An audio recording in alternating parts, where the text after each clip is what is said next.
Now next we will discuss about another system of earthworm, that is nervous system. Okay, तो anatomy में आगे बढ़ते हैं और नर्वस सिस्टम के बारे में बात करते हैं.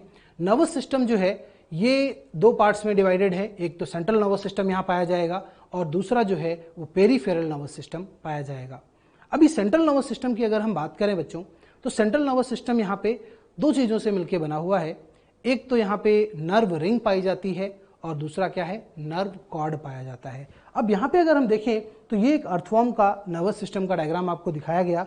यहाँ पे आप देखिए ये एक नर्व रिंग दिखाई पड़ रही है. ठीक है, अब ये जो नर्व रिंग है, ये नर्व रिंग कितनी चीज़ों से मिलकर बनी है, या इसी को ब्रेन रिंग भी कह देते हैं. तो ब्रेन रिंग या नर्व रिंग जो है ये कितनी चीज़ों से मिलकर बनी है. एक तो क्या है यहाँ पे सुप्राफेरेंजियल गैंग्लिया. तो एक तो हमारे पास यहाँ पे क्या है, सुप्राफेरेंजियल गैंग्लिया है. ठीक है, दूसरी चीज क्या है यहाँ पे, सबफेरेंजियल गैंग्लिया है. ठीक है, और तीसरा क्या है यहाँ पे, सर्कमफेरेंजियल कनेक्टिव्स. तो ये जो तीन चीजें हैं, सुप्राफेरेंजियल गैंग्लिया, सबफेरेंजियल गैंग्लिया और सर्कमफेरेंजियल कनेक्टिव्स, इन तीनों से मिलके ये जो एक गोल स्ट्रक्चर आपको नजर आ रहा है, एक रिंग लाइक स्ट्रक्चर नजर आ रहा है. Now this one is known as what, it is known as brain ring और nerve ring, which is important part of central nervous system of earthworm. Right, अब वन बाय वन करके इन तीनों parts को हम समझते हैं. सबसे पहले बात करते हैं सुप्राफेरेंजियल गैंग्लिया की. जो सुप्राफेरेंजियल गैंग्लिया है ये थर्ड सेगमेंट में पाया जाता है और ये डॉर्सल साइड में पाया जा रहा है. आप देख सकते हैं ना, this one is what, alimentary canal, और ये उसके ऊपर पाया जा रहा है. दैट मींस ये कहां है, डॉर्सल साइड में पाया जा रहा है. तो डॉर्सली प्रेजेंट होता है थर्ड सेगमेंट में. कौन से सेगमेंट में, थर्ड सेगमेंट में. ठीक है, और ये जो सुप्राफेरेंजियल गैंग्लियन है इसी को हम ब्रेन या सेरेब्रल गैंग्लिया भी कहते हैं. ये वर्ड भी काफी कॉमन है, कई बार यूज होगा, तो आपको याद रखना है. सेरेब्रल गैंग्लिया बोला जाए या ब्रेन बोला जाए या सुप्राफेरेंजियल गैंग्लिया बोला जाए, एक ही बात है. ठीक है, और वो कहां पाया जाएगा, थर्ड सेगमेंट में पाया जाएगा. कौन से साइड में होगा, डॉर्सल साइड में पाया जाएगा. ठीक है, अब नीचे की तरफ अगर हम देखें तो यहां कौन सा है, सब फेरेंजियल. क्यों, क्योंकि फेरिंग्स के नीचे है, इसलिए क्या बोला गया, सब फेरेंजियल गैंग्लिया. सेगमेंट याद रखेंगे, कौन सा सेगमेंट होगा बेटा, फोर्थ सेगमेंट. कौन सा है, फोर्थ सेगमेंट. ठीक है, ऊपर वाला कहां है, थर्ड सेगमेंट में. तो सुप्राफेरेंजियल कहां है, थर्ड सेगमेंट में, और सबफेरेंजियल कहां है, फोर्थ सेगमेंट में होगा. ठीक है, तो ये दो तो क्या हो गए, गैंग्लिया हो गए. अब इन दो गैंग्लियास को आपस में जोड़ने के लिए कुछ नर्व्स होती हैं और उन नर्व्स को हम क्या बोलते हैं, सर्कमफेरेंजियल कनेक्टिव्स. क्या बोलते हैं, सर्कमफेरेंजियल कनेक्टिव्स. मतलब जो फेरिंग्स के बाहर पाई जा रही हैं और दो गैंग्लियास को कनेक्ट कर रही हैं, उन्हीं को क्या बोल दिया हमने, सर्कमफेरेंजियल कनेक्टिव्स बोल दिया. ठीक है, तो ये सर्कमफेरेंजियल कनेक्टिव, सुप्राफेरेंजियल गैंग्लिया, सबफेरेंजियल गैंग्लिया, ये तीन चीजें मिलकर क्या बना रही हैं, ब्रेन रिंग या नर्व रिंग बना रही हैं. ठीक है, तो यहाँ पे अगर हम देखें तो ब्रेन रिंग और नर्व कॉर्ड ये दो इंपॉर्टेंट पार्ट्स हैं इसके नर्वस सिस्टम के, सेंट्रल नर्वस सिस्टम के. यहाँ पे अगर हम देखें तो लिखा है represented by ganglia arranged in segment wise on the ventral paired nerve cord. अब यहाँ पे जो सेगमेंट वाइज वर्ड है ये बहुत इंपॉर्टेंट है. सेगमेंटली अरेंज्ड गैंग्लियाज, जब हम अर्थवॉर्म की बात करते हैं तो हम बोलते हैं segmentally arranged ganglias are there. मतलब हर सेगमेंट में अगर हम देखें तो गैंग्लिया पाया जाएगा. कहां पे, नर्व कॉर्ड पे. देखिए ये तो हमने बात की किसकी, नर्व रिंग की. अब ये जो आपको रॉड लाइक स्ट्रक्चर दिख रहा है, दिस वन, ये जो रॉड लाइक स्ट्रक्चर दिख रहा है ना, this one is what, nerve cord. ये क्या है, नर्व कॉर्ड है. ठीक है, और कौन सी साइड में पाई जा रही है, वेंट्रल साइड में पाई जा रही है. तो ये जो नर्व कॉर्ड है, इस नर्व कॉर्ड पे आप अगर गौर करें तो हर सेगमेंट में आप देखेंगे यहाँ पे क्या पाया जा रहा है, गैंग्लिया. आप देख रहे हैं ना, हर सेगमेंट में यहाँ क्या पाया जा रहा है, गैंग्लिया. तो ये जो गैंग्लिया है ये कैसा हुआ, सेगमेंटली अरेंज्ड. कैसे हुआ, सेगमेंटली अरेंज्ड गैंग्लिया पाया जाता है. ठीक है, इसीलिए लिखा है segment wise arrange on the ventral paired nerve cord. Now again यहाँ क्या लिखा है, पेयर्ड नर्व कॉर्ड. कैसी nerve cord, paired nerve cord. अब यहाँ तो हमको कैसे दिख रही है, सिंगल दिख रही है, बट पेयर तो नहीं दिख रही है. तो उसके पीछे रीजन ये है कि जो नर्व कॉर्ड होती है अर्थवॉर्म के अंदर, फेरेटिमा के अंदर बेसिकली, वहां पे होती तो वो पेयर में है, मतलब दो नर्व कॉर्ड होती हैं, लेकिन उसके ऊपर एक कॉमन कवरिंग लगी हुई होती है और इस वजह से वो हमें कैसी दिखती है, सिंगल दिखती है. जैसे ये दो फिंगर्स हैं, अगर इन दो फिंगर्स को मैं एक पेपर से रैप कर दूं तो एक सिंगल स्ट्रक्चर दिखेगा. राइट, तो उस तरीके से यहाँ पे भी है, दो नर्व कॉर्ड हैं लेकिन उसके ऊपर एक कवरिंग पाई जाती है, एक इंटेगुमेंट, एक स्किन की कवरिंग पाई जाती है, और वो जो कवरिंग है उस वजह से यहाँ पे ये सिंगल दिखती है, ठीक है। तो ये भी आपको याद रखना है, in Pheretima there are one pair of nerve cords but they appear single due to presence of integument on it, right. तो ये यहाँ पे नेक्स्ट अगर देखें तो कह रहे हैं the cerebral ganglia present dorsally to form a nerve ring. तो वही चीज है जो मैंने यहाँ पे आपको एक्सप्लेन करी कि जो सेरेब्रल गैंग्लिया है वो कौन सी साइड में प्रेजेंट है, डॉर्सल साइड में प्रेजेंट है, और ये क्या कर रहा है, नर्व रिंग का फॉर्मेशन कर रहा है, ठीक है। इसी तरीके से कह रहे हैं the cerebral ganglia along with the other nerves in the ring integrate sensory inputs, ठीक है। ये सेंसरी इनपुट्स को इंटीग्रेट करता है as well as commands the muscular response of the body, and that is why we are saying it is brain, it is acting like brain. क्यों? क्योंकि ये sensory inputs को कलेक्ट कर रहा है और जो मस्कुलर एक्टिविटीज हैं उनके लिए कमांड्स जनरेट कर रहा है, that means it is acting like brain. इसीलिए हमने बोला जो सुप्राफेरेंजियल गैंग्लिया है या जो सेरेब्रल गैंग्लिया है, इसी को बच्चों क्या बोलेंगे, ब्रेन बोलेंगे, ठीक है। तो ये सारे पॉइंट्स हमने यहाँ पे देखने थे। अब डिटेल में बात करते हैं नर्व कॉर्ड की। तो देखिए लिखा है a ventral nerve cord comes out from subpharyngeal ganglia. First statement जो है वो क्या कह रहा है, ventral nerve cord comes out from subpharyngeal ganglia. अब देखिए ये कौन सा है, सबफेरेंजियल गैंग्लिया, और इसी से आगे क्या निकल रही है, ये नर्व कॉर्ड निकल रही है, ठीक है। तो यही चीज यहां पे लिखी गई कि जो वेंट्रल नर्व कॉर्ड है वो कहां से निकल रही है, सबफेरेंजियल गैंग्लिया से आगे निकल रही है, ठीक है। नेक्स्ट देखिए लिखते हैं ventral nerve cord extends up to the last segment on the ventral side of alimentary canal. तो ये जो यहां से नर्व कॉर्ड स्टार्ट हुई है ये अब कहां तक जाएगी, लास्ट सेगमेंट तक जाएगी, और कहां प्रेजेंट है, एलिमेंट्री कैनाल के वेंट्रल साइड में। क्योंकि ये जो स्ट्रक्चर है, ये स्ट्रक्चर कौन सा है बच्चे, ये स्ट्रक्चर है आपका एलिमेंट्री कैनाल। तो एलिमेंट्री कैनाल के नीचे पाई जा रही है, कहां पाई जा रही है, वेंट्रल साइड में पाई जा रही है, ठीक है। आगे अगर हम देखें तो कहते हैं nerve cord on each segment has one segmental ganglion. तो ये वही पॉइंट है जो मैंने पहले आपको एक्सप्लेन किया। हर सेगमेंट में अगर आप देखें तो हर सेगमेंट में एक आपको गैंग्लियन दिखेगा। इस तरीके से हर सेगमेंट में अगर आप देखेंगे तो एक सेगमेंटली अरेंज गैंग्लिया यहाँ पे दिखेगा।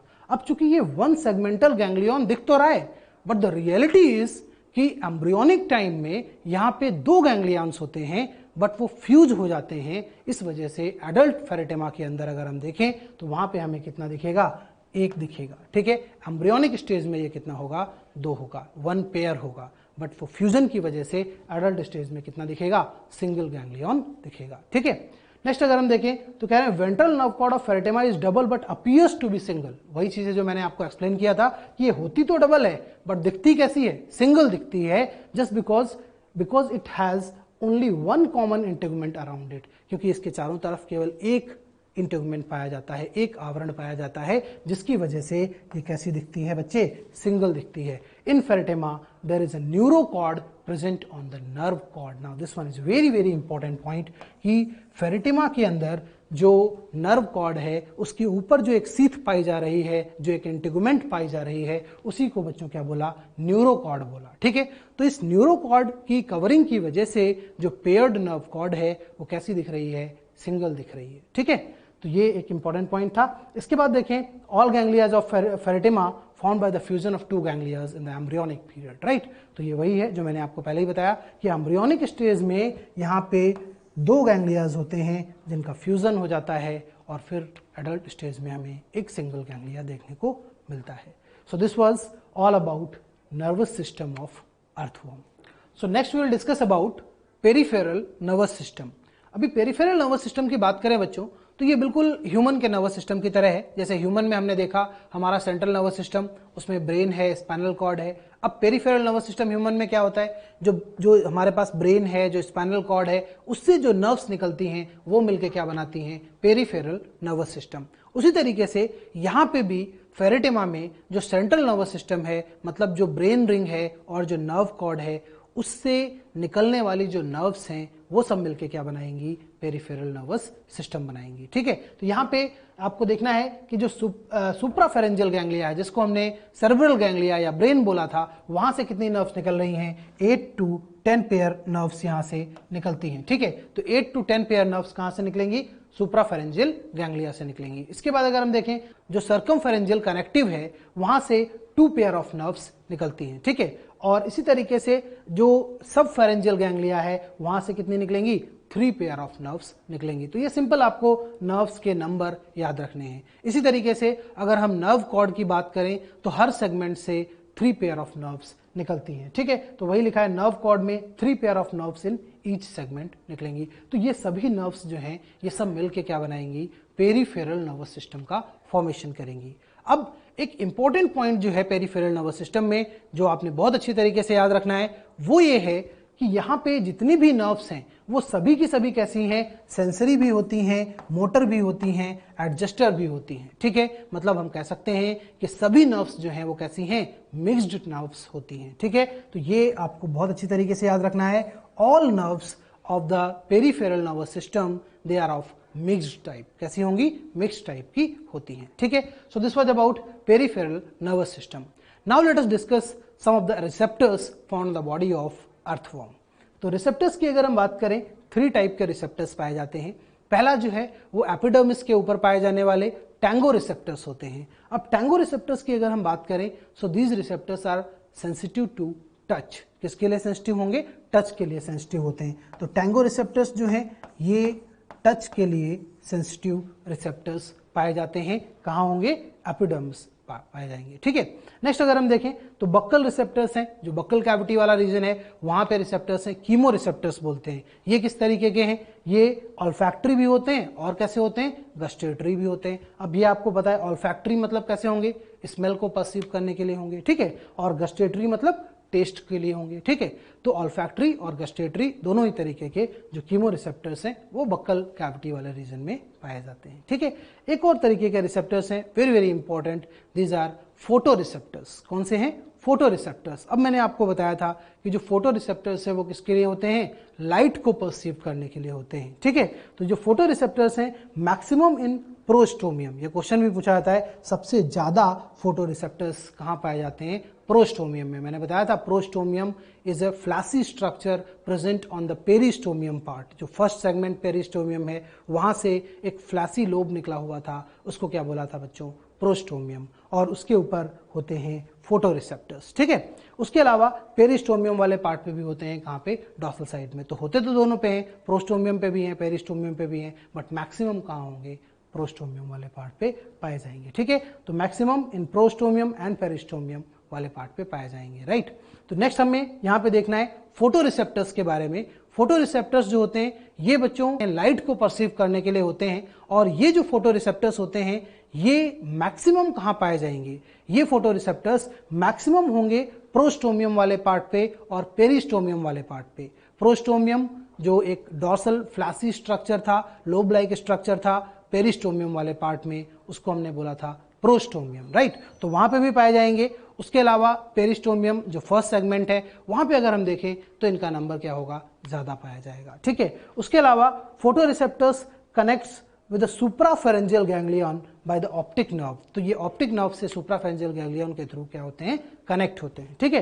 नेक्स्ट क्या करें, they take sensory inputs to suprapharyngeal ganglion. तो सुप्राफेरेंजियल गैंग्लियन है जिसको हम सेरेब्रल गैंग्लियन बोल रहे हैं या जिसको हम ब्रेन बोल रहे हैं, वहां से ये क्या करते हैं, सेंसरी इनपुट्स को लेते हैं, ठीक है। So this was all about nervous system of earthworm.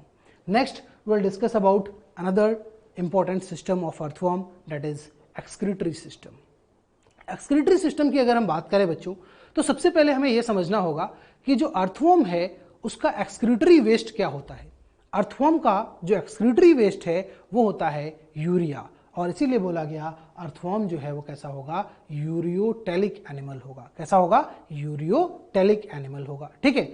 और ऐसा नहीं है कि ये हमेशा यूरिया निकालता है, कभी कभी जब ज्यादा वाटर की अवेलेबिलिटी होती है या जब ज्यादा मॉइस्चर होता है तो उस कंडीशन में ये अमोनिया भी एक्सक्रीट करता है, और इसीलिए ऐसा लिखा गया है कि when moisture is more than earthworm is what, ammonotelic. तब ये कैसा होगा, अमोनोटेलिक। नॉर्मली ये कैसा होगा, यूरियोटेलिक होगा। लेकिन जब भी कभी मान लीजिए रेनी सीजन की बात करें, जब मॉइस्चर चारों तरफ बहुत ज्यादा होता है, तो ऐसी कंडीशन में body can afford ammonia as a nitrogenous waste, because आपने पढ़ा है कि अमोनिया को एज अ नाइट्रोजनस वेस्ट निकालने के लिए बॉडी को ज्यादा वाटर की रिक्वायरमेंट होती है, ठीक है। तो इसीलिए लिखा है कि जब मॉइस्चर ज्यादा होगा तब वो अमोनिया की फॉर्म में अपने नाइट्रोजनस वेस्ट को रिलीज करेंगे, एक्सक्रीट करेंगे, ठीक है।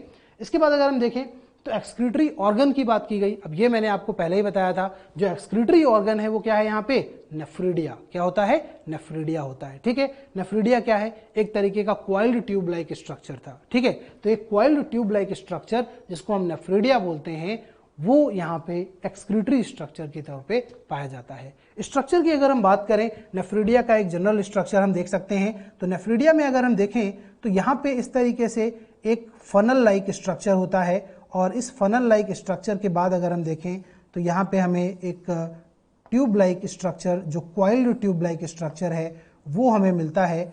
और ये जो क्वाइल्ड ट्यूब लाइक स्ट्रक्चर है उसकी एक सिरे पे ओपनिंग पाई जाती है। तो कुछ इस तरीके का एक स्ट्रक्चर होता है, और इस स्ट्रक्चर को बच्चों हम क्या बोलते हैं, this structure is known as nephridia. अब इसमें ये जो बड़ा वाला पार्ट है, ये जो ब्रॉड पार्ट आपको नजर आ रहा है, this one is known as what, it is known as nephrostome, और इसको हम क्या बोलेंगे, नेफ्रिडियोपोर। अब आप देखिए, ये यहाँ पे एक नेफ्रिडिया का स्ट्रक्चर है, इसमें ये वाला जो पार्ट है वो कौन सा है, नेफ्रिडियोपोर, और ये कौन सा है, नेफ्रोस्टोम है। ठीक है, अब ये जो नेफ्रोस्टोम है ये हमेशा सिलोमिक फ्लूइड में पाया जाता है। ठीक है, ये सिलोमिक फ्लूइड की तरफ होता है, और जो नाइट्रोजनस वेस्ट है अर्थवर्म का, वो हमेशा कहाँ रहेगा, सिलोमिक फ्लूइड में रहेगा।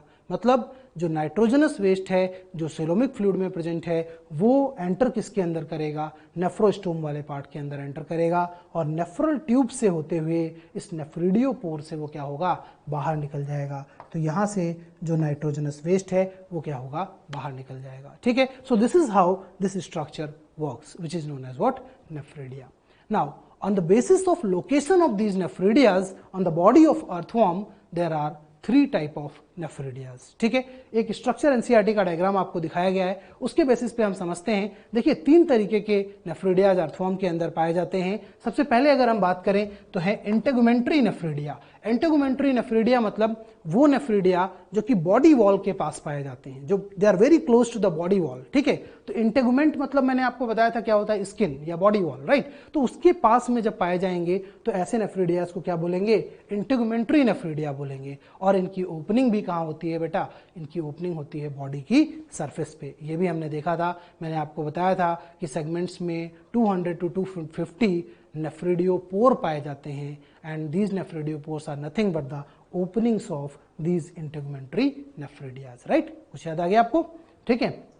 दूसरी तरीके के जो नेफ्रिडियाज हैं उनको हम यहाँ पे कहते हैं सेप्टल नेफ्रिडिया। सेप्टल नेफ्रिडिया क्यों बोला गया, क्योंकि ये इंटरसेगमेंटल सेप्टम पे पाए जा रहे हैं। देखिए, ये अर्थवर्म की बॉडी है, और इस अर्थवर्म की बॉडी में ये क्या है, इंटरसेगमेंटल सेप्टम है। अब इस इंटरसेगमेंटल सेप्टम पे अगर यहाँ पे कोई एक नेफ्रिडिया पाया जा रहा है तो ऐसे नेफ्रिडियाज को हम क्या बोलेंगे, सेप्टल नेफ्रिडिया।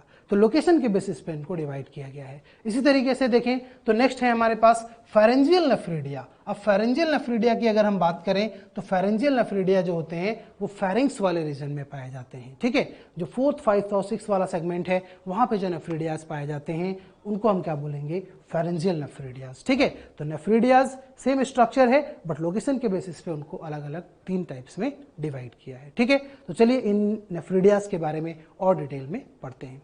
नेक्स्ट अगर हम देखें तो वही चीज है, on the basis of location there are 3 types of nephridias. इस टेबल की हेल्प से हम इसको समझते हैं बहुत अच्छी तरीके से। सबसे पहले आप देखिए यहाँ पे सेप्टल नेफ्रिडिया की बात की गई है, और सेप्टल नेफ्रिडिया में अगर हम देखें तो लिखा है present on the both side, present on the both side of intersegmental septa. और अगेन आपको ये नंबर सेगमेंट का बहुत अच्छी तरीके से याद रखना है, 15th टू लास्ट सेगमेंट। कहाँ होगा, 15th से लास्ट सेगमेंट पे कहाँ प्रेजेंट है, on the both side of intersegmental septa, और इसीलिए नाम क्या है, सेप्टल नेफ्रिडिया। क्या नाम हुआ, सेप्टल नेफ्रिडिया। ठीक है, अब अगर ओपनिंग की बात करें तो इनकी ओपनिंग कहाँ होती है, इंटेस्टाइन में। कहाँ ओपनिंग हो रही है, इंटेस्टाइन में। ठीक है, इंटेस्टाइन में ओपन हो रही है। अब इसीलिए इनको क्या बोला, एंडोनेफ्रिक। क्या बोला, एंडोनेफ्रिक। अब ये कॉन्सेप्ट भी बहुत अच्छी तरीके से आप समझिए कि वो नेफ्रिडिया जो बॉडी के अंदर ओपन हो रहे हैं उनको अपन क्या बोलेंगे, एंडोनेफ्रिक, और जो बॉडी की सरफेस पे ओपन हो रहे हैं या बॉडी से बाहर की तरफ उनकी ओपनिंग है उनको अपन क्या बोलेंगे, एक्सोनेफ्रिक। तो ये चीज क्लियर हो गई। बॉडी के अंदर ओपन होगा तो क्या बोलेंगे, एंडोनेफ्रिक, बॉडी के ऊपर बाहर ओपन होगा तो क्या बोलेंगे उसको, एक्सोनेफ्रिक बोलेंगे। ठीक है, तो यहाँ पे जो सेप्टल नेफ्रिडिया है वो कैसे हो जाएंगे, एंडोनेफ्रिक हो जाएंगे। ठीक है, आगे अगर देखें तो नेक्स्ट है इंटेगुमेंट्री नेफ्रिडिया। तो जैसा कि मैंने आपको बताया, attach to the lining of body wall, कहाँ पाए जाएंगे, बॉडी वॉल के पास पाए जाएंगे, और इसीलिए हम इसको क्या बोलेंगे, दीज आर इंटेगुमेंट्री नेफ्रिडिया। ठीक है, अब क्या करें, कहां से कहां तक पाए जा रहे हैं, थर्ड से लेके लास्ट सेगमेंट तक। कहां पाए जा रहे हैं, थर्ड से लेके लास्ट सेगमेंट तक पाए जाएंगे। ओपन कहां होंगे, on the body surface, body surface पे ओपन होंगे। अब चूंकि बाहर की तरफ ओपन हो रहे हैं इसलिए क्या लिखा गया, दीज आर एक्सोनेफ्रिक। कैसे होंगे, एक्सोनेफ्रिक हो जाएंगे। ठीक है, इसी तरीके से लास्ट जो है वो कौन से हैं, फेरेंजियल नेफ्रिडिया।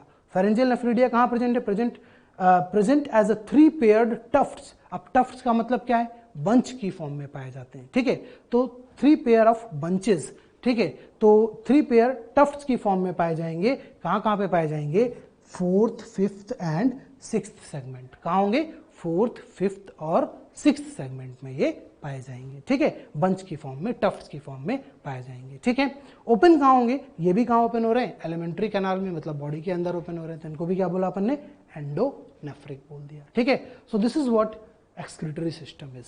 ठीक है, now next we will discuss about reproductive system of earthworm. बच्चों ये बहुत ही इंपॉर्टेंट सिस्टम है अर्थवर्म का। क्वेश्चन पूछे जाने की प्रोबेबिलिटी यहाँ से बहुत ज़्यादा होती है, तो बहुत अच्छी तरीके से इसको समझेंगे। रिप्रोडक्टिव सिस्टम ऑफ अर्थवर्म, इसको डिटेल में स्टार्ट करने से पहले कुछ बेसिक इंफॉर्मेशन देखते हैं। सबसे पहले जो अर्थवर्म है वो एक प्रोटेंडरस एनिमल होता है।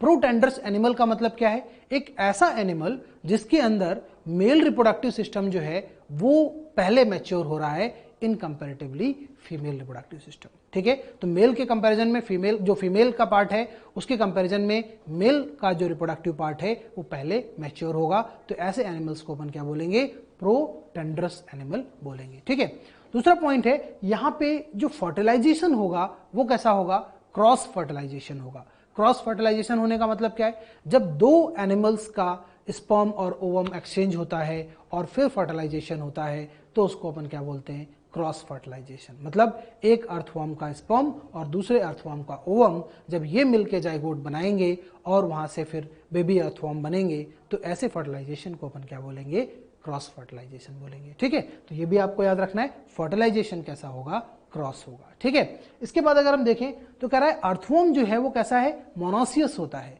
मोनोसियस होता है या हर्माफोडाइट होता है, या हम क्या बोल सकते हैं, बाइसेक्सुअल होता है। मतलब एक अर्थवर्म के अंदर अगर हम देखें तो वहां पे मेल रिप्रोडक्टिव सिस्टम के ऑर्गन्स भी पाए जाएंगे और उसके साथ साथ फीमेल रिप्रोडक्टिव सिस्टम के ऑर्गन्स भी पाए जाएंगे। जैसे फॉर एग्जांपल ये जो आपका एनसीईआरटी का डायग्राम है, इसमें आप देखिए एक ही डायग्राम के अंदर आपको यहाँ पे टेस्टिस भी मिल रहा है और यहीं पे क्या मिल रहा है, ओवरी भी मिल रहा है। दैट मीन्स ये जो ऑर्गेनिज्म है अर्थवर्म, ये कैसा हुआ, ये बाइसेक्सुअल होता है। कैसा होता है, बाइसेक्सुअल होता है। क्लियर, तो ये आपको यहां पे याद रखना है। फिर कह रहे हैं reproductive organs are present on the ventral side of the alimentary canal. Right, जो एलिमेंट्री कैनाल है उसके नीचे की तरफ, उसके वेंट्रल साइड में क्या पाए जाएंगे, रिप्रोडक्टिव ऑर्गन्स पाए जाएंगे। तो ये एक लोकेशन पॉइंट ऑफ व्यू से आपको बताया गया है। ठीक है, so this was about basic information. ठीक है, अब देखिए ये जो एक डायग्राम है एनसीईआरटी का, इसमें सारे रिप्रोडक्टिव स्ट्रक्चर्स को आपको दिखाया गया है,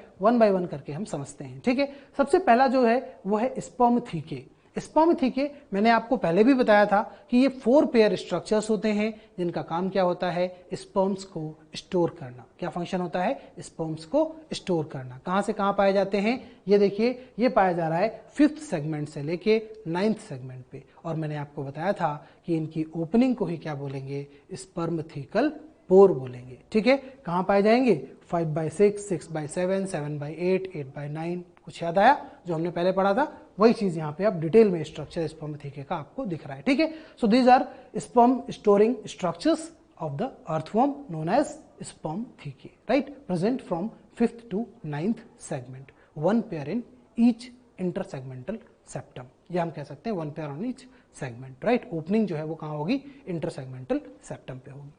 आगे अगर देखें तो लिख रहे हैं टेस्टिस सैक। तो यहाँ पे ये कुछ सिलोमिक एपिथेलियम से बना हुआ स्ट्रक्चर, एक सैक लाइक स्ट्रक्चर होता है जिसको अपन क्या बोलते हैं, टेस्टिस सैक, अब इन्हीं के अंदर क्या होती हैं, टेस्टिस पाई जाती हैं। तो आप देखिए यहाँ पे अगर हम देखें तो ये जो ऊपर का स्ट्रक्चर है ये तो सैक लाइक स्ट्रक्चर है, दिस इज टेस्टिस सैक, और यहाँ पे ये जो स्ट्रक्चर है, now this structure is what, it is testis, right. तो ये लेबलिंग बहुत अच्छी तरीके से आपने देखनी है। इसके बाद अगर हम देखें तो यहाँ पे सेमिनल वेसिकल पाए जाते हैं, सेमिनल वेसिकल्स जो कि स्पर्म्स को स्टोर करने का काम करते हैं, ठीक है। तो स्पर्म्स को स्टोर करेंगे, यहाँ पे ही स्पर्मेटोजेनेसिस होगी। Now this is very very important point in earthworm, spermatogenesis that is the process of formation of sperm will not occur in testis, rather it will occur in sperm seminal vesicle. कहाँ होगा ये, seminal vesicle में होगा। आगे हम detail में इसके बारे में बात करेंगे, ठीक है। यहाँ पे स्पर्मेडुकल फनल्स पाई जाती हैं। अब ये जो स्पर्मेडुकल फनल्स हैं ये क्या करती हैं, जो स्पर्मेटोगोनियम है, जो स्पर्म मदर सेल है,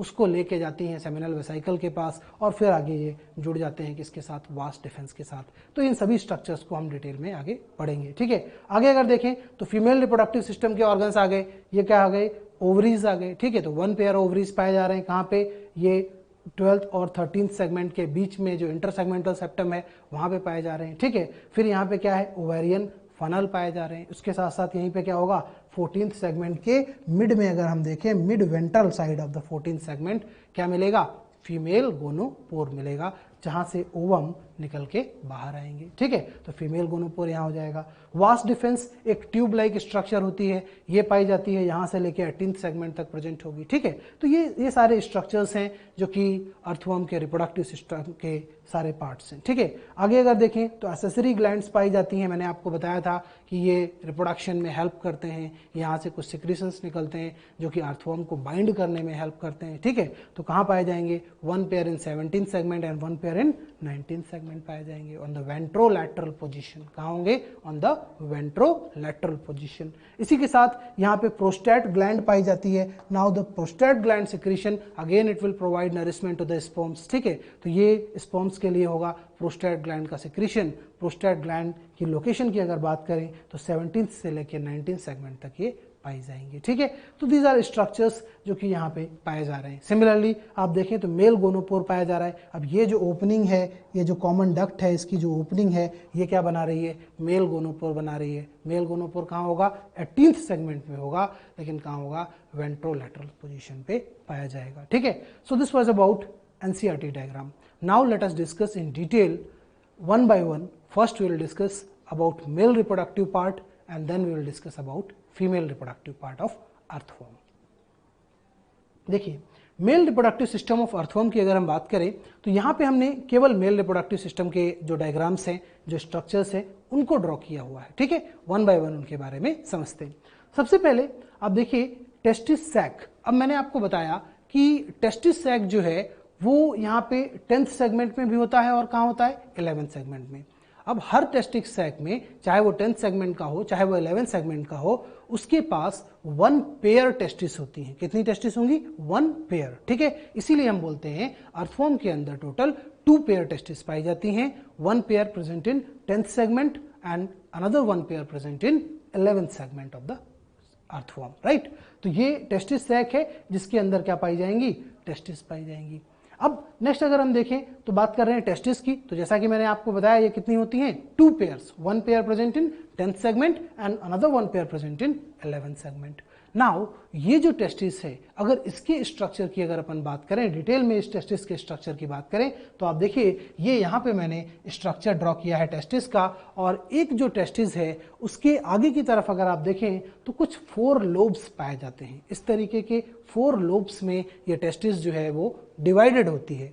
और ये जो टेस्टिस है, जनरली हम देखते हैं ऑर्गेनिजम्स के अंदर कि testis is a site of sperm formation, right. जो स्पर्मेटोजेनेसिस होती है वो कहाँ होती है, टेस्टिस में। बट अर्थवर्म में ऐसा नहीं होता है। यहां से क्या बनता है, स्पर्मेटोगोनिया बनता है। स्पर्म नहीं बनता, क्या बनता है, स्पर्मेटोगोनिया बनता है, ठीक है। तो यहाँ पे देखिए इस टेस्टिस से जो ये येलो कलर के डॉट्स मैंने दिखाए हैं, these yellow colour dots, these are what, these are spermatogonium. ये क्या होते हैं, स्पर्मेटोगोनियम होते हैं। इन्हीं को हम कह सकते हैं स्पर्म मदर सेल्स हैं। आगे जाके इन्हीं से क्या बनेंगे, स्पर्म्स का फॉर्मेशन होगा, ठीक है।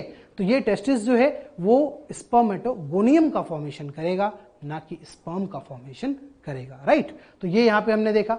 आगे अगर हम देखें तो स्पर्मेडुकल फनल पाई जाती है। अब इसके बाद आप देखिए ये जो स्ट्रक्चर मैंने आपको दिखाया राउंड राउंड, ये स्ट्रक्चर क्या है, स्पर्मेडुकल फनल है। ठीक है, तो हर एक जगह पे अगर हम देखें तो हर एक टेस्टिस सैक में वन पेयर क्या होगी, स्पर्मेडुकल फनल होगी। और ये जो स्पर्मेडुकल फनल है ये वास डिफेंस से भी कनेक्टेड रहती है और एक स्मॉल ट्यूब से, ये सेमिनल वेसाइकल से भी क्या रहती है, कनेक्टेड रहती है। ठीक है, now what is the function of this spermiducal funnel, it will receive this spermatogonium and it will transport them into the seminal vesicle. ये स्ट्रक्चर को ध्यान से देखिए, ये जो चीज यहाँ पे माइन्यूट स्ट्रक्चर्स में है उसी को मैंने मैग्नीफाई करके यहाँ पे दिखाया हुआ है। देखिए यहाँ पे तो ये सब बहुत सारे पेयर्स हैं क्योंकि 4 टेस्टिस हैं तो उनके हिसाब से बहुत सारे स्ट्रक्चर्स हैं। यहाँ पे मैंने एक सिंगल टेस्टिस लेके इसी प्रोसेस को एक्सप्लेन किया है, उसको ध्यान से समझिए।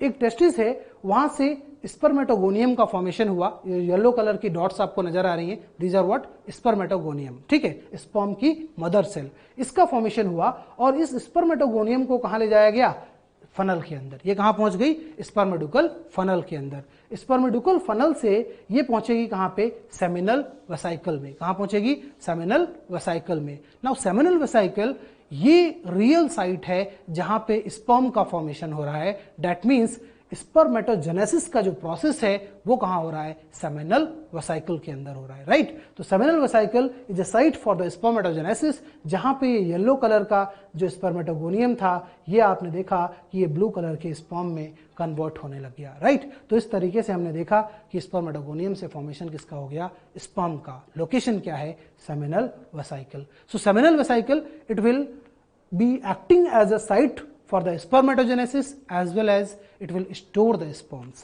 for some time, right. Then after यहाँ से ये जो स्पर्म्स हैं वो सब यहाँ से निकल के कहाँ जाएंगे, eight the time of copulation यहाँ से निकल के ये कहाँ पहुंचेंगे, वास डिफेंस में। अगेन नेक्स्ट स्ट्रक्चर जो है वो क्या है, seminal vesicle. Seminal vesicle 2 pairs होते हैं। देखिए जो 10th पेयर की टेस्टिस है उसके लिए जो सेमिनल वेसाइकल है वो उसके नेक्स्ट सेगमेंट में होगा। मतलब 10th पेयर की टेस्टिस का सेमिनल वेसाइकल कहाँ है, 11th पेयर में। आप देखिए इसका जो सेमिनल वेसाइकल है वो कहाँ है, 11th पेयर में। मतलब यहां से जो स्पर्मेटोगोनियम बनेगा वो कहाँ आएगा, वो आएगा 11th पेयर की जो सेमिनल वेसाइकल है वहां पे। और इसी तरीके से जो 11th पेयर में टेस्टिस प्रेजेंट है उसका जो स्पर्मेटोगोनियम है वो कहाँ आएगा, 12th पेयर की सेमिनल वेसाइकल में। ठीक है, तो इसीलिए यहां लिखा है कि 2 पेयर्स तो हैं लेकिन ये कहां प्रेजेंट हैं, 11th और 12th सेगमेंट में पाए जाते हैं। ठीक है, 11th और 12th सेगमेंट में पाए जाएंगे। अगेन वही चीज लिखिए, this is what, site of spermatogenesis, मतलब यहाँ पे स्पर्म का फॉर्मेशन हो रहा है। ठीक है, आगे अगर देखें तो बात करते हैं वास डिफरेंस की। ये जो ट्यूब लाइक स्ट्रक्चर आपको नजर आ रहे हैं इन्हीं को हम बोलते हैं वास डिफरेंसिया या स्पर्मेटिक डक्ट बोला जाता है इनको। नाउ दीज वास डिफरेंस और स्पर्मेटिक डक्ट्स ये अप टू 18th सेगमेंट पाए जाते हैं। मतलब यहां से स्टार्ट होके ये 10th सेगमेंट से, ये 11th सेगमेंट से स्टार्ट होके कहां तक पाए जाएंगे, नीचे 18th सेगमेंट तक पाए जाएंगे। और 18th सेगमेंट में जब ये पहुंचेंगे तो वहां पे ये किससे जुड़ेंगे, प्रोस्टैटिक डक्ट से। किससे जुड़ेंगे, प्रोस्टैटिक डक्ट से। नाउ देन आफ्टर जब ये प्रोस्टैटिक डक्ट से जुड़ जाएंगे तब ये एक कॉमन डक्ट बनाएंगे और वो कॉमन डक्ट बाहर ओपन हो जाएगी, किसकी फॉर्म में, in the form of male gonopore. किसके थ्रू, मेल गोनोपोर के थ्रू। ठीक है, तो वही चीज यहां आपको बताई गई है कि ये जो वास डिफरेंस आ रही है ये नीचे किससे जुड़ जाएगी, प्रोस्टैट की डक्ट से जुड़ जाएगी और दोनों का जो मिला जुला सिक्रीशन है वो मेल गोनोपोर के थ्रू क्या होगा, बाहर आएगा। कब आएगा, eight the time of copulation. ठीक है, so this was about structure vas deferens. ठीक है, इसके बाद अगर देखें तो नेक्स्ट कह रहे हैं male gonopore. We know that ये कहां प्रेजेंट होता है, 1 पेयर है, कहां प्रेजेंट होगा, 18th सेगमेंट में प्रेजेंट होगा। हमने पहले भी डिस्कस किया हुआ है। जो इन दोनों की कॉमन ओपनिंग है उसी ओपनिंग को अपन क्या बोल रहे हैं, मेल गोनोपोर बोल रहे हैं। ठीक है, नेक्स्ट अगर हम देखें तो कह रहे हैं असेसरी ग्लैंड्स। अगेन ये भी हमने डिस्कस किया, 17th और 19th सेगमेंट में 1 pair in 17th segment, 1 pair in 19th segment accessory glands पाई जाती हैं and their secretion helps to bind earthworm during copulation. ठीक है, तो कॉपुलेशन के समय 2 अर्थवॉर्म्स को आपस में जुड़ने में, बाइंड होने में इनका सेक्रीशन हेल्प करता है। ठीक है, इसके बाद अब बात करते हैं प्रोस्टैट ग्लैंड की। तो प्रोस्टैट ग्लैंड जो कि 17th से लेकर 20th सेगमेंट तक पाई जाती है। अगेन याद रखना है इसका लोकेशन, तो ये 17th से लेकर 20th सेगमेंट तक पाई जाने वाली जो प्रोस्टैट ग्लैंड है, इससे जो प्रोस्टैटिक ग्लैंड का सिक्रीशन निकलेगा, now that secretion is what, it is activation of sperm. ये किसके लिए रिस्पॉन्सिबल है, एक्टिवेशन ऑफ स्पर्म के लिए, right. So this was all about male reproductive system जो हमने देखा। प्रोसेस को एक बार फिर से मैं समराइज कर देता हूं। स्पर्मेटोगोनियम का फॉर्मेशन कहां हुआ? टेस्टिस में हुआ। वहां से ये स्पर्मेडिकल फनल के थ्रू कहां पहुंचा? सेमिनल वेसिकल के अंदर पहुंचा। वहां पे इस स्पर्मेटोगोनियम से क्या बन गया? स्पर्म बन गया। Now that sperm will be transported through the वास डिफेंस। और ये कब ट्रांसपोर्ट किया जाएगा? जब कॉपुलेशन का समय होगा। Until then it will be stored in seminal vesicle, right? So this was about male reproductive system of earthworm. Now let us discuss female reproductive system of earthworm. अब देखिए, female reproductive system is comparatively less complicated than that of the male reproductive system because here we do have very less number of structures. Okay, तो सबसे पहले यहाँ पे हम बात करते हैं प्राइमरी स्ट्रक्चर की, जो फीमेल रिप्रोडक्टिव सिस्टम का प्राइमरी स्ट्रक्चर है, and that is what? Ovary. Ovary is a place जहां पे ओवम या एग का फॉर्मेशन होता है। कितना होता है ये? 1 पेयर होती है और अटैच्ड होती है at the intersegmental septum of 12th and 13th segment. ठीक है, तो ये देखिए 12th सेगमेंट है, ये 13th सेगमेंट है, इनका जो बीच का सेप्टम है, इसके साथ ये येलो कलर का स्ट्रक्चर जो अटैच्ड है, इसी को हमने क्या बोला बच्चों? इसी को बोला ओवरी। ठीक है, तो ये ओवरी है, यहीं पे ओवम का फॉर्मेशन होगा। जब भी ओवम का फॉर्मेशन यहाँ हो जाएगा, फिर ये ओवम यहाँ से निकल के कहाँ आएगा? ओवेरियन फनल में, या हम कह सकते हैं ओविडुकल फनल में। ये जो इस तरीके से यहाँ पे पाई जा रही हैं ओवेरियन फनल या ओविडुकल फनल, उनके थ्रू ये कहाँ बाहर आएगा? फीमेल गोनोपोर के थ्रू क्या होगा? बाहर आ जाएगा। ठीक है, तो ये यहाँ पे जो ओपनिंग है, now this opening is what? It is known as female gonopore. ठीक है, तो ये जो ब्लू कलर की ओपनिंग है, this one is known as what? Female gonopore. ठीक है, तो इसके थ्रू जो ओवम है वो क्या होगा? बाहर आ जाएगा। So this is about female reproductive system. One more structure is there and that is known as what? Spermathecae. जैसा कि मैंने आपको बार बार पहले बताया कि स्पर्म थीके मतलब एक ऐसा स्ट्रक्चर जो कि स्पर्म्स को स्टोर करता है। ठीक है, स्पर्म्स को क्या करेगा? स्टोर करेगा। ठीक है, तो ये 4 पेयर्स होते हैं, 6th से लेके 9th सेगमेंट तक पाए जाते हैं। और इसमें अगर हम देखें, they receive and store sperm during copulation. Copulation के समय जो दूसरा वाला अर्थवर्म होगा, उसके स्पर्म्स कहाँ स्टोर हो जाएंगे? इन स्पर्म थीके के अंदर स्टोर हो जाएंगे। और फिर इसके जो एग है वो फिर उन स्पर्म्स से आगे जाके फ्यूज होंगे और फर्टिलाइजेशन होगा। ठीक है, वो एक डिटेल प्रोसेस है, that we will discuss in detail, right. तो ये अभी फिलहाल आपने समझना है स्पर्म थीके का डिटेल स्ट्रक्चर। तो आप देखिए, एक स्पर्म थीके का स्ट्रक्चर कुछ इस तरीके का होता है। ये स्पर्म थीके की ओपनिंग है, जिसको हमने स्पर्म थीकल पोर बोला था, जो मैंने आपको बोला था 5 से लेके 9 सेगमेंट के इंटरसेगमेंटल सेप्टम पे पाए जाते हैं। ठीक है, तो ये स्पर्मेथिकल पोर है। यहाँ पे अगर देखें तो ये एम्पुला वाला पार्ट है। इसका फंक्शन क्या होता है? It will provide nutrition to the sperm. जबकि ये डाइवर्टिकुलम वाला जो पार्ट है, ये क्या करता है? स्टोरेज करता है किसका? स्पर्म्स का at the time of copulation, right. So this was about spermathecae and female reproductive system of earthworm, right.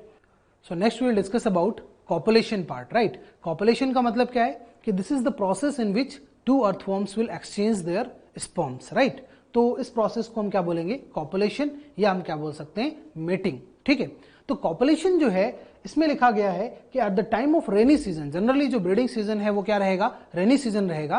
तो इसलिए लिखते हैं at the time of rainy season 2 Pheretima come close to each other in opposite direction. कैसे होंगे? Opposite direction में। और इसी को हम क्या बोलेंगे?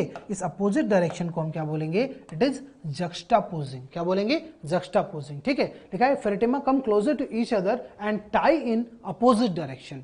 एक दूसरे से जुड़ जाते हैं, बंध जाते हैं अपोजिट डायरेक्शन में। जैसे फॉर एग्जांपल यहाँ पे देखिए, मैंने आपके लिए 2 अर्थवर्म्स ड्रॉ किए हैं। ये ऊपर वाला रेड वाला अर्थवर्म ए और ये अर्थवर्म बी। अब ये दोनों एक दूसरे के अपोजिट डायरेक्शन में है। Why I am saying that? Because यहाँ पे आप देखिए, इसका 5th सेगमेंट यहाँ है। That means इसका जो माउथ वाला पार्ट होगा वो कहाँ होगा? इधर की तरफ होगा। और इसका जो 5th सेगमेंट है वो यहाँ पे है। That means इसका जो माउथ होगा वो कहाँ होगा? इधर की तरफ होगा, राइट। तो ये दोनों एक दूसरे से क्या है? अपोजिट डायरेक्शन में जुड़े हुए हैं। ठीक है, वही चीज यहाँ पे लिखी हुई है कि 2 earthworms they tie in opposite direction to each other and this condition is known as what? Juxtaposing. क्या बोलते हैं इसको? जक्स्टापोजिंग, राइट। नेक्स्ट अगर अपन देखें तो यहाँ क्या कह रहे हैं? 18th segment of 1 comes in contact with the 5th 6th segment of other Pheretima. Now this is very important. यहां पे देखिए वी नो डैट कि मेल का जो गोनोपोर है जहां से स्पर्म निकलने वाला है वो सेगमेंट कौन सा है, 18th सेगमेंट। कहां पाया जाता है, 18th सेगमेंट में। इसीलिए जो 18th सेगमेंट एक अर्थवर्म का है वो दूसरे वाले अर्थवर्म के 5th या 6th सेगमेंट के सामने होगा। ये दो अर्थवर्म्स आपस में कुछ इस तरीके से जुड़े हुए हैं कि एक का 18th सेगमेंट दूसरे के 5th या 6th सेगमेंट के क्या हो, सामने हो। अब क्यों हमने लिया 5th और 6th segment, because we know that कि जो स्पर्म थिकेज हैं जहां पे स्पर्म को स्टोर होना है वो कहां पाए जाते हैं, वो 6 से लेके 9 सेगमेंट में पाए जाते हैं। तो इसीलिए 18th सेगमेंट का जो मेल गोनोपोर है वो स्पर्म थिकल पोर के लगभग सामने पाया जाता है। ठीक है, इसीलिए लिखा हुआ है कि 18th segment of one comes in contact with the 5th और 6th segment in of the Pheretima, right. So ये यहां पे, इसके बाद लिखते हैं अ स्मॉल ट्यूब या पैपिला जिसको हम कह सकते हैं वो निकलता है कहां से, ऑन द जेनाइटल अपर्चर। तो ये जो मेल जेनाइटल अपर्चर है वो निकलता है और इसी को अपन क्या बोलते हैं, कॉपुलेशन ट्यूब। इसको क्या बोलते हैं, कॉपुलेशन ट्यूब। ठीक है, तो जो जेनाइटल पोर है वहां से एक छोटी सी ट्यूब लाइक स्ट्रक्चर निकलेगी जिसको अपन क्या बोलेंगे, copulation tube. Now by the help of this copulation tube जो स्पर्म्स हैं उनको ट्रांसफर किया जाएगा एक अर्थवर्म से दूसरे अर्थवर्म के स्पर्म थीके में। मतलब एक अर्थवर्म के जो मेल गोनोपोर है वहां से दूसरे अर्थवर्म के स्पर्म थीकल पोर के अंदर डाल दिया जाएगा। ठीक है, तो यहां पे वही चीज है, the copulation tube of one earthworm inserts into the spermathecal pore of other earthworm to transfer the sperms and sperm theca get filled with the sperm in 1 hour। तो इस पूरे प्रोसेस में ट्रांसफरिंग द स्पर्म्स जो mutual transfer हो रहा है, एक समय पे दोनों अर्थवर्म्स के अंदर स्पर्म का ट्रांसफर हो रहा है, वो भी आप यहां से समझ सकते हैं। यहां से अगर हम देखें तो यहां से जो स्पर्म्स हैं वो कहां पहुंच रहे हैं, इसके पास पहुंच रहे हैं, जबकि इसके जो स्पर्म्स हैं वो कहां पहुंच रहे हैं, इसके पास पहुंच रहे हैं। दैट मीन्स ए का जो स्पर्म है वो बी के पास पहुंच रहा है और बी का स्पर्म कहां पहुंच रहा है, ए के पास पहुंच रहा है। इसीलिए मैं बोलता हूं कि ये जो प्रोसेस है वहां क्या हो रहा है, म्यूचुअल एक्सचेंज ऑफ स्पर्म्स। क्या हो रहा है, म्यूचुअल एक्सचेंज ऑफ स्पर्म्स हो रहा है। ठीक है, और इस पूरे प्रोसेस में जो स्पर्म थीकेज है इनको भरने में टोटल टाइम जो लगेगा वो कितना होगा, 1 आवर का होगा। तो this is what copulation is, right. So this is how we have understood कि कैसे म्यूचुअल एक्सचेंज होता है अर्थवर्म के अंदर, ठीक है, स्पर्म्स का। So next will discuss about cocoon formation.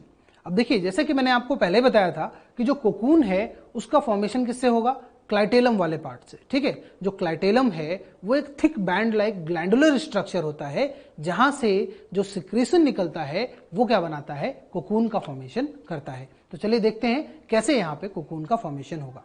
तो सबसे पहले लिखा है a slimy fluid is secreted by the glandular cells of the clitellum. जो सेल्स हैं क्लाइटेलम की जो कि ग्लैंडुलर नेचर की हैं उनसे एक स्लाइमी फ्लूइड निकलता है और यही स्लाइमी फ्लूइड जब एयर के कॉन्ट्रैक्ट में आता है बच्चों तो ये एक बॉक्स लाइक स्ट्रक्चर बनाता है and that box like structure is known as what, cocoon. इसी को हम क्या बोलेंगे, कोकून बोलेंगे। ठीक है, तो वही चीज यहां पे लिखा है कि when it contacts with air it forms a pouch like structure and ये जो पाउच लाइक स्ट्रक्चर है अराउंड द क्लाइटेलम तो इसको अपन क्या बोलेंगे, कोकून बोलेंगे। आप देखिए यहां पे मैंने आपको दिखाया भी है, ये हमारे पास एक अर्थवर्म है, मैंने कुछ सेगमेंट्स मेंशन किए हैं 14th, 15th और 16th segment. As we know कि 14th, 15th और 16th सेगमेंट पे ही क्या पाया जाता है, क्लाइटेलम पाया जाता है। और यहीं पे जब ये क्लाइटेलम ने एक स्लाइमी फ्लूइड सिक्रीट किया, जब वो एयर के कांटेक्ट में आया तो ये कुछ इस तरीके का ये पाउच लाइक स्ट्रक्चर जो मैंने रेड कलर से रिप्रेजेंट किया है ना, ये एक पाउच लाइक स्ट्रक्चर बनाया।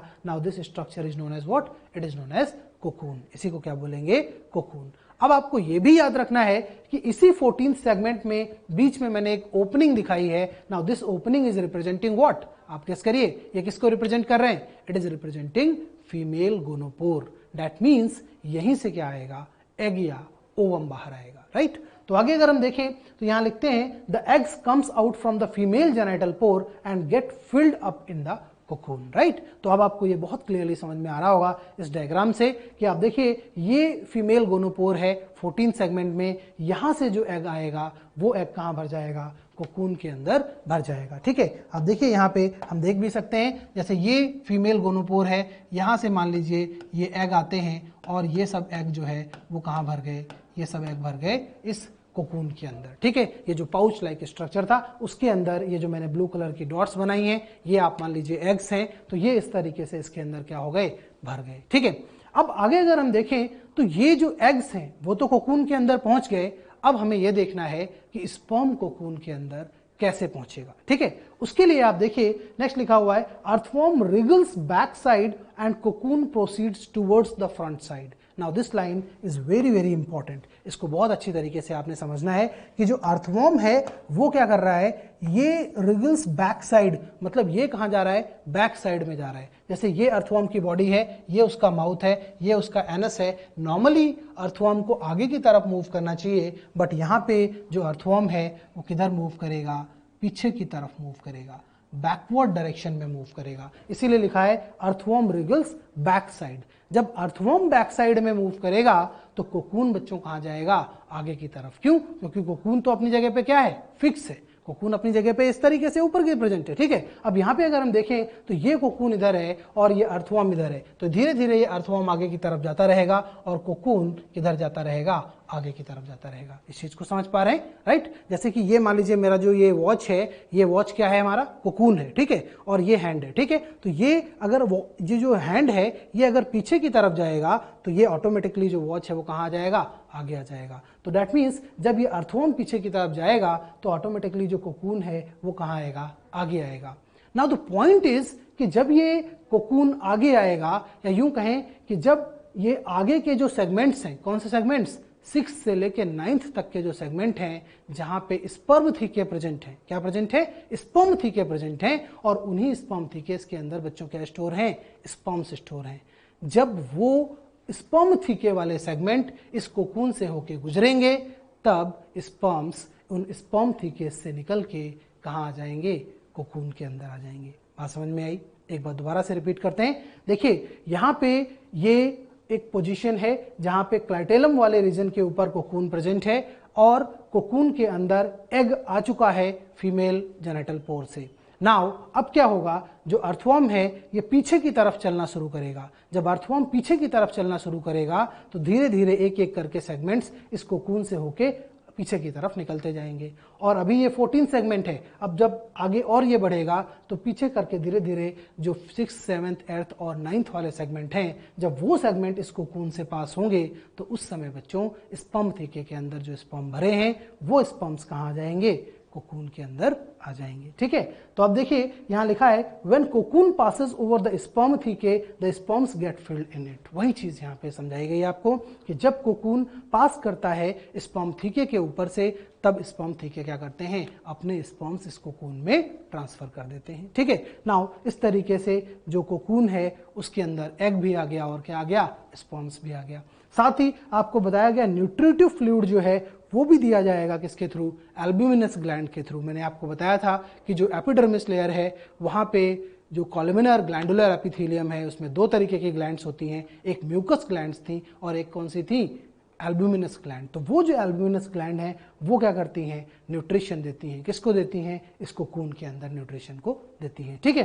इसके अलावा अगर देखें तो कह रहे हैं फेरिटेमा कंप्लीटली रिगल्स आउट। अब धीरे धीरे क्या होता है कि ये जो केचुआ है, जो अर्थवॉर्म है, ये धीरे धीरे आगे की तरफ चला जाएगा और जब ये आगे की तरफ चला जाएगा तो यहाँ पीछे केवल और केवल क्या बचेगा बच्चों, यहाँ पीछे केवल और केवल ये कोकून बचेगा। धीरे धीरे जो पूरा का पूरा अर्थवॉर्म है वो अर्थवॉर्म यहाँ से बाहर निकल गया। मान लीजिए ये एक अर्थवॉर्म था तो ये अर्थवॉर्म धीरे धीरे यहाँ से पूरा बाहर निकल गया और यहाँ पे क्या बचा, केवल और केवल कोकून बचा। नाउ ये कोकून जो यहाँ पे बचा हुआ है, इस कोकून में अगर आप देखें तो यहाँ पे क्या प्रेजेंट है, एग भी प्रेजेंट हैं और उसी के साथ साथ इसी कोकून में और क्या प्रेजेंट होगा, इसी कोकून में क्या प्रेजेंट हैं, स्पर्म्स भी प्रेजेंट हैं। तो अब आपको ये समझ में आ गया होगा कि एग्जैक्टली जो साइट ऑफ फर्टिलाइजेशन है अर्थवॉर्म के अंदर वो क्या होगा बच्चों, कोकून होगा। क्या होगा, कोकून होगा। फर्टिलाइजेशन कहाँ हो रहा है, कोकून के अंदर हो रहा है, ठीक है।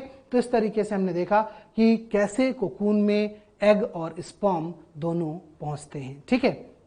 नेक्स्ट अगर हम देखें तो यहाँ पे लिखते हैं कि Pheretima completely wriggles out from the cocoon and fertilisation take place in cocoon only and this is why it is known as what, external fertilisation. इसीलिए इसको हमने क्या बोला, इसीलिए इसको कहा गया एक्सटर्नल फर्टिलाइजेशन। क्यों? क्योंकि अर्थवर्म तो बाहर निकल गया, जो फर्टिलाइजेशन है वो कहाँ हो रहा है, बॉडी से बाहर हो रहा है, इसलिए इसको हमने क्या बोला, एक्सटर्नल फर्टिलाइजेशन। ठीक है, तो इस तरीके से ये जो कोकून है इसके अंदर स्पर्म प्रेजेंट है, ओवम प्रेजेंट है, और अब क्या हो जाएगा, फर्टिलाइजेशन हो जाएगा, और फर्टिलाइजेशन के बाद क्या बनेगा बच्चों, जाइगोट का फॉर्मेशन हो जाएगा। ठीक है, आगे अगर हम देखें तो अब हम बात करते हैं डेवलपमेंट की। फर्टिलाइजेशन तक समझ में आ गया होगा आपको, अब बात करते हैं डेवलपमेंट वाले पार्ट की। डेवलपमेंट में अगर हम देखें तो कह रहा है development is direct and it takes 2 to 3 weeks, मतलब यहां पे कोई लार्वल स्टेज नहीं पाई जाती।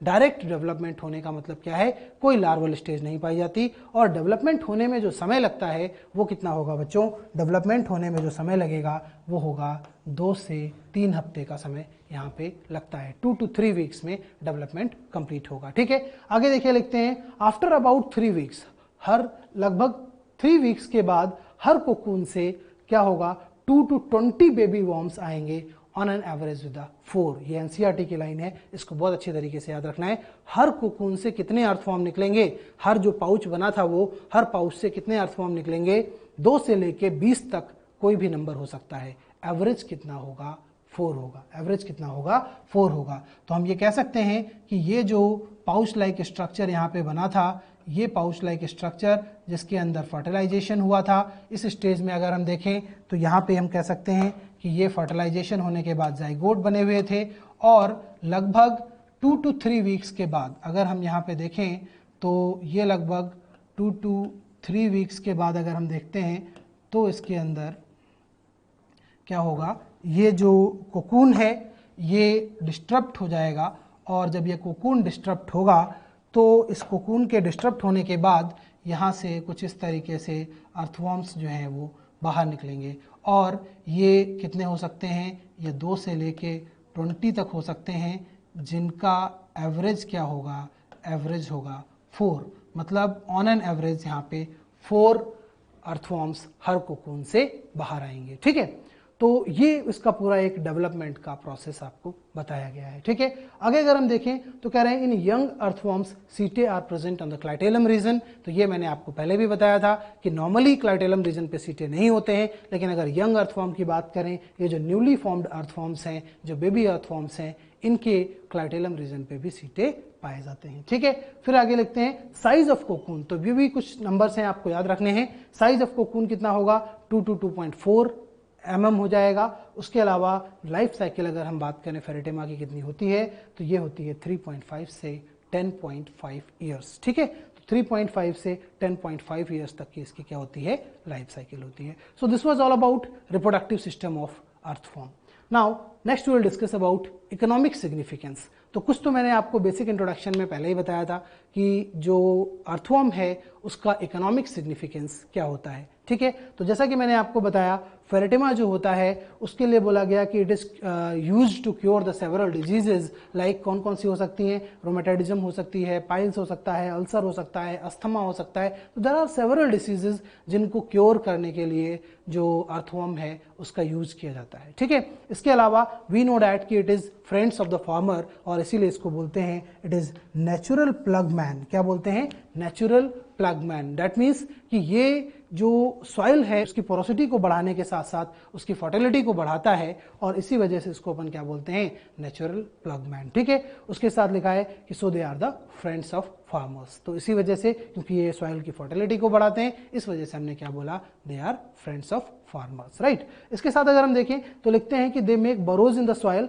और इसी की वजह से सॉइल जो है वो क्या हो जाएगी, पोरस हो जाएगी। और जब मैंने आपको ये भी बताया था कि ये जो ऑर्गेनिक मैटर है उसको डिके करके कन्वर्ट कर देते हैं किसमें, वर्मी कंपोस्ट में, और vermicompost is what, it is a kind of organic fertiliser. ठीक है, तो वही चीजें आगे आपको समझाई गई हैं कि ये वर्मी कंपोस्टिंग के लिए भी यूज किए जाते हैं। इसके अलावा एक और बहुत इंटरेस्टिंग यूज है, या कह सकते हैं एप्लीकेशन है इस अर्थवॉर्म का, कि इनको फिश बेट के लिए यूज किया जाता है। फिश बेट के लिए यूज करने का मतलब क्या है कि जो लोग मछलियां पकड़ते हैं तो वो लोग मछलियाँ पकड़ने के लिए एज अ बेट इनको यूज करते हैं, या कहें कि एक चारे के रूप में इनको यूज करते हैं, सो डैट वो अर्थवर्म को खाने के लिए फिश आए और वो उसको क्या कर लें, पकड़ लें, राइट। तो वही चीज़ यहाँ पे लिखा गया, they act as a bait for the fishing, right. तो फिशिंग के लिए ये बेट की तरह काम करते हैं। इसके अलावा एक लॉस भी है, यहाँ पे लिखा है कि they cause harm to the root of beetles. तो बेसिकली ये पोरोसिटी बढ़ाते हैं और उसके साथ साथ क्या करते हैं, कुछ बीटल्स के रूट्स को क्या करते हैं, ये हार्म करते हैं, ठीक है। So this was all about earthworm. So I hope अब आपको ये सारी चीजें समझ में आ गई होंगी। Next will discuss some questions from the beginner box 4।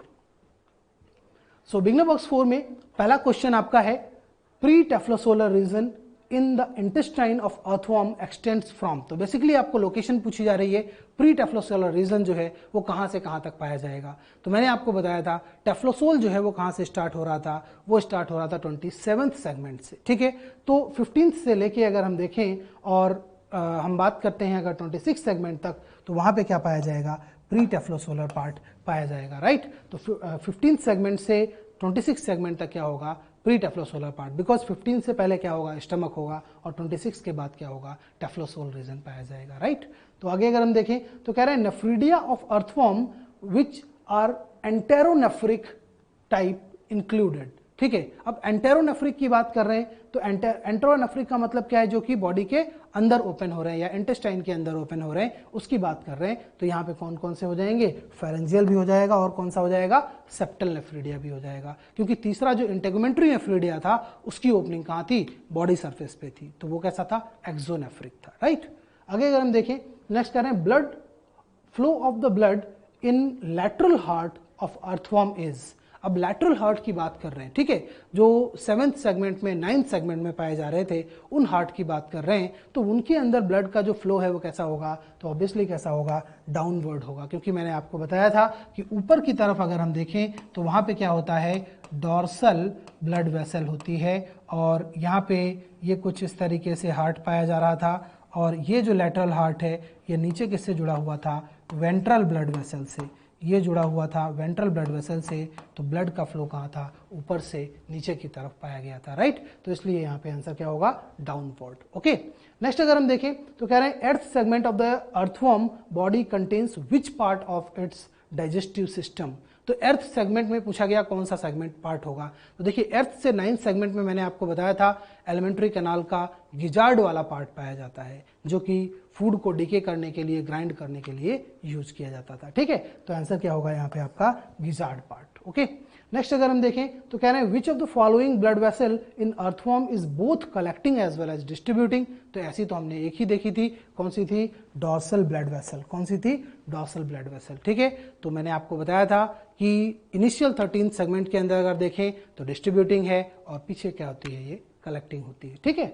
तो बहुत बेसिक क्वेश्चंस है। नेक्स्ट है, a biology student has to distinguish the anterior and posterior end of the pheretima morphologically. Now this is very interesting question. आपको एक earthworm दिया गया है और आपको ये पता लगाना है कि उसका माउथ किधर है और उसका एनस किधर है, ठीक है। एंटीरियर एंड कौन सा है और पोस्टीरियर एंड कौन सा है। अब आप कैसे पता लगाएंगे, मॉर्फोलॉजिकली, बिना उसको डाइसेक्ट किए, बिना उसको डिस्टर्ब किए, आपको बाहर से केवल देख के ऑब्जर्व करके ये बताना है। तो कैसे आप बता पाएंगे, बहुत ही आसान है। देखिए जो क्लाइटेलम होता है वो कौन से सेगमेंट पे पाया जाता है, 14th से लेके 16th सेगमेंट पे। जैसे लेट सपोज ये एक अर्थवर्म है, ठीक है, this is body of earthworm, और इसमें अगर हम देखें तो यहाँ पे मैंने किस तरीके का बैंड बना दिया, क्योंकि मैंने आपको बताया था क्लाइटेलम जो है वो एक थिक बैंड होता है, ठीक है, ऊपर की तरह आपको बाहर से ही दिख जाता है, मॉर्फोलॉजिकली आप आइडेंटिफाई कर पाते हैं। यहाँ पे एक थिक बैंड पाया जा रहा है। नाउ वी नो डैट कि ये जो क्लाइटेलम होता है वो कहाँ होता है, 14th से लेके 16th सेगमेंट तक। दैट मीन्स यहाँ पे कहीं क्या होगा, 14th सेगमेंट, और यहाँ कहीं क्या होगा, 16th सेगमेंट होगा। तो ऑब्वियस सी बात है ये वाला जो एंड है वो ज्यादा क्लोज है माउथ के, तो ये क्या होगा, माउथ, और ये वाला एंड क्या होगा, एनस होगा, right. So by the help of this clitellum we can easily identify which part is anterior part and which part is posterior part, okay। so answer क्या हो जाएगा, clitellum हो जाएगा, clear। नेक्स्ट अगर हम देखें तो कह रहे हैं in Pheretima the dorsal surface is marked by a median dorsal line whereas the ventral surface is distinguished by the presence of. तो बेसिकली क्वेश्चन में ये पूछना चाह रहे हैं कि वेंट्रल सरफेस को हम कैसे पहचानेंगे, कैसे आइडेंटिफाई करेंगे। तो एनसीईआरटी की लाइन है कि जेनाइटल पोर्स जो हैं वो वेंट्रल सरफेस पे पाए जाते हैं, जो फीमेल गोनोपोर है, जो मेल गोनोपोर है वो वेंट्रल सरफेस पे पाया जाता है, और उसी की हेल्प से हम ये आइडेंटिफाई कर पाते हैं कि ये वेंट्रल सरफेस है अर्थवर्म की, राइट। तो नेक्स्ट अगर हम देखें तो कहते हैं which type of nephridia in earthworm are present on both sides of the intersegmental septum. तो देखिए इंटरसेगमेंटल सेप्टम की बात कर रहे हैं, ठीक है, और सेप्टम पे एक ही तरीके के नेफ्रिडियास पाए जाते हैं। आंसर क्या हो जाएगा आपका, सेप्टल नेफ्रिडिया, ठीक है। तो 15 से लेके लास्ट सेगमेंट तक जो पाए जाते हैं वो कौन से हैं, सेप्टल नेफ्रिडिया, इंटरसेगमेंटल सेप्टम के दोनों तरफ, ठीक है। नेक्स्ट अगर हम देखें तो कह रहे हैं mark the incorrect statement of the Pheretima. अब फेरेटिमा के बारे में गलत स्टेटमेंट हमने सेलेक्ट करना है। सबसे पहला है fertilisation and development take place in cocoon, ठीक है, सही बात है कि फर्टिलाइजेशन जो है वो कहाँ हो रहा था, कोकून में हो रहा था, और जो 2 to 3 वीक्स का डेवलपमेंट पीरियड था वो भी कहाँ हो रहा था, कोकून के अंदर हो रहा था, ठीक है, तो ये सही है। नेक्स्ट अगर देखें तो क्या कह रहे हैं, each cocoon produces 2 to 20 worms with an average of 4, exactly NCERT की लाइन है, तो ये सही है। फिर क्या कह रहे हैं, there is no larval stage that is development is direct, 100% correct. Next is what, mouth is placed in first segment called prostomium. Now यहां पे देखिए मिस्टेक है, बहुत अच्छा क्वेश्चन है, छोटा सा आपको ध्यान रखना है यहाँ पे। तो ये है प्रोस्टोमियम, प्रोस्टोमियम में माउथ नहीं होता, रदर कहाँ होता है, पेरिस्टोमियम में। कहाँ होता है, पेरिस्टोमियम में। तो स्पेलिंग पे आप ध्यान देंगे, यहाँ क्या लिखा हुआ है, प्रोस्टोमियम। प्रोस्टोमियम क्या था, वो एक डॉर्सल फ्लैसी स्ट्रक्चर था जिसके ऊपर फोटो रिसेप्टर्स पाए जाते थे जो डिगिंग के लिए यूज किया जाता था, ठीक है। तो यहाँ पे आंसर क्या होगा आपका, 4th हो जाएगा, क्योंकि ये पेरिस्टोमियम होना चाहिए, प्रोस्टोमियम नहीं, ठीक है। सो नेक्स्ट अगर हम देखें तो कहते हैं in Pheretima sperms belonging to same earthworm are stored in. Now in this question there is a trap. यहाँ क्या कह रहे हैं, सेम अर्थवर्म, किसकी बात की जा रही है, सेम अर्थवर्म की। जनरली मैंने आपको बताया कि स्पर्म्स को स्टोर करने के लिए हम क्या यूज करेंगे, स्पर्म थीके, लेकिन स्पर्म थीके में स्पर्म्स तो कॉपुलेशन के बाद स्टोर होते हैं, और कॉपुलेशन के बाद जो दूसरे अर्थवर्म के स्पर्म्स हैं उनको स्टोर किया जाता है। लेकिन सेम अर्थवर्म मतलब अपने ही स्पर्म्स को स्टोर करने के लिए कौन से स्ट्रक्चर को यूज करेगा अर्थवर्म, आंसर क्या होगा, सेमिनल वेसाइकल। क्योंकि मैंने आपको बताया था कि टेस्टिस से स्पर्मेटोगोनियम फनल के थ्रू पहुंचेगा कहाँ पे, सेमिनल वेसाइकल में, जहाँ पे स्पर्म्स का फॉर्मेशन होगा। और वो जो स्पर्म्स हैं वो जब तक कॉपुलेशन का टाइम नहीं आता तब तक वो टेम्पररी कहाँ रहते हैं, सेमिनल वेसाइकल में। इसीलिए यहाँ पे आपका जो आंसर है वो क्या होगा, seminal vesicle. Clear. So this was all about questions of beginner box. Now I hope आप सबको बहुत अच्छी तरीके से ये चैप्टर समझ में आ गया होगा। इसको आपने एनसीईआरटी से लाइन बाय लाइन कवर करना है, बहुत आसानी से सारी चीज़ें समझ में आएंगी। Thank you so much.